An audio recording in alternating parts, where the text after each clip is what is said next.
The mid to late 1990s were a very interesting time for Star Wars literature and really the lore of the expanded universe as a whole. Star Wars had not only established itself with books like the Thrawn trilogy, which wrapped up in 1993, but by 99 had already told many of its most famous stories. That year saw the end of what fans call the Bantam era, and Del Rey kicked off the next generation of Star Wars publishing with the new Jedi Order, which you may know as the Yuuzhan Vong Invasion series. I say all this just to point out that before even the first trailer for the prequels had dropped, Star Wars was long dealing with questions that the writers simply didn't have answers to. For example, what were the Clone Wars? Well, no one really knew. Most authors assumed the clones were the agitators, the bad guys. I've done a whole video on that. More relevant to today's topic, however, as Luke was reforming the Jedi Order, authors inevitably ran into the problem of not knowing what the original Jedi Order looked like. They only had basically the actions of Yoda and Obi-Wan in the original trilogy. This led to certainly some contradictory and often weird elements, especially in hindsight. For example, when you read the story of Corran Horn in the X-Wing series or I, Jedi, there's a lot of talk about how Corellian Jedi had their own customs and how Jedi families were frequently a thing. I mean, thankfully the universe sort of has an excuse. The Jedi Purge really removed the Jedi from the zeitgeist while also resulting in the destruction of the key documents and ideas of their order. However, while the result was often weird, as I mentioned, the divergence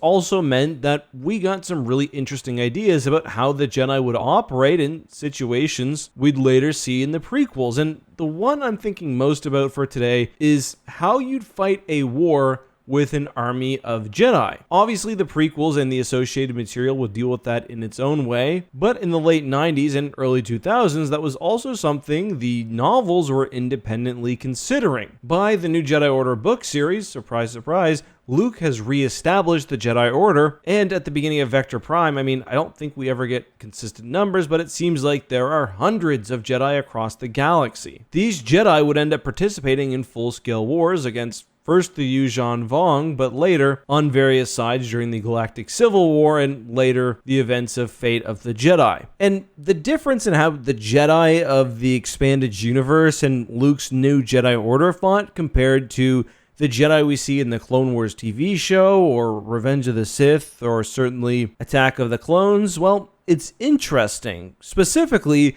the Jedi of the new Jedi Order relied much more on each other and the Force in direct combat. This is something the Jedi were sort of forced to do when facing extinction during the Yuuzhan Vong invasion. It was during that time we saw the Jedi Order implement basically Force-sensitive starfighter squadrons. Now, certainly Jedi of the Old Republic probably did this as well, but the new Jedi Order often fielded squadrons which were either totally or more frequently, at least partially, comprised of Force sensitives. For example, the famous Twin Sun Squadron was led by Jaina Solo and was often made up of, for example, Kip Durin, Lobaka, Olima Rar, and other Force sensitives. And the advantages of this are fairly obvious. The Jedi were facing off against the Yuuzhan Vong, who used biots known as Yamosks, or war coordinators, to, coordinate themselves in battle.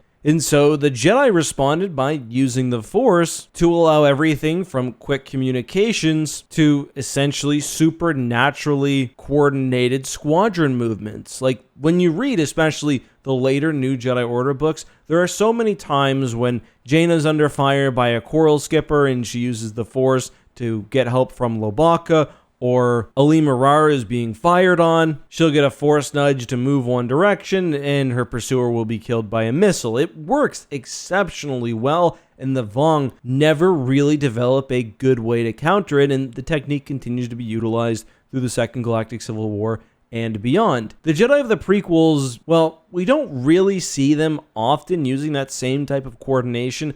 Obviously, with certain engagements, like with Obi-Wan and Anakin during the assault on the Invisible Hand, or really in many situations, you do see Jedi coordinating and working together, but you don't see the same type of focused Jedi-based squadron or team building, which is a shame because it almost seems like as Jedi work together, their power doesn't add upon each other, it multiplies. Because not only do you have individuals working together within these squadrons, you also have every Jedi on the battlefield basically feeding in to this like Jedi-wide empathy bubble. The Jedi are essentially empowering each other. They're sharing information, even if just in raw emotion, like time to retreat, time to attack, and they're supporting each other on an emotional level. And that sounds like a soft thing, but in the middle of battle, it's certainly not. Again, looking at especially the late New Jedi Order books, there are many times where a pilot or a fighter is under distress and the Jedi Meld just starts pouring good and helpful thoughts to counter that. Now, that's not to say that Jedi of the Clone Wars vintage never acted like that. They certainly did. For example, the Outbound Flight was built upon the idea of Jedi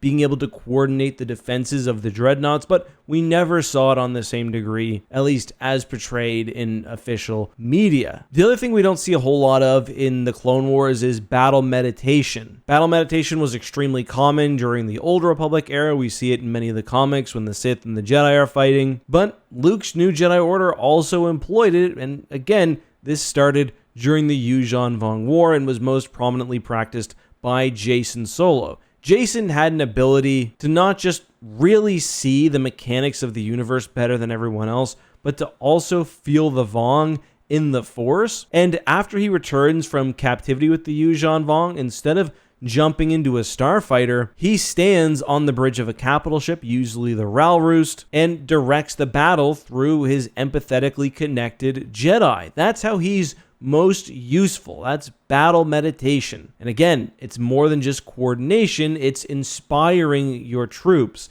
Now, Jacen, at least at this point, didn't have the same battle meditation that you'd see from like Bastila Shan, where she's sort of empowering everybody in the vicinity, but in the Second Galactic Civil War, he would employ something more similar to that, and he would even do this across the galaxy as he was falling to the dark side. Just a massive, massive benefit the Jedi certainly could have employed, whether fighting with clone troopers or not, because again, that's really the main distinction. The degree to which the Jedi created Jedi-focused teams. I mentioned Twin Sun Squadron wasn't usually or even ever all Jedi, although there were all Jedi fighter squadrons as well. The Wild Knights, for example, that was 100% Jedi. But still, when the focus becomes the Force connectivity, you just see such massive jumps in performance, where prequel era Jedi were instead usually, sometimes with a Padawan, leading their own clone troopers. The other thing the prequel era Jedi I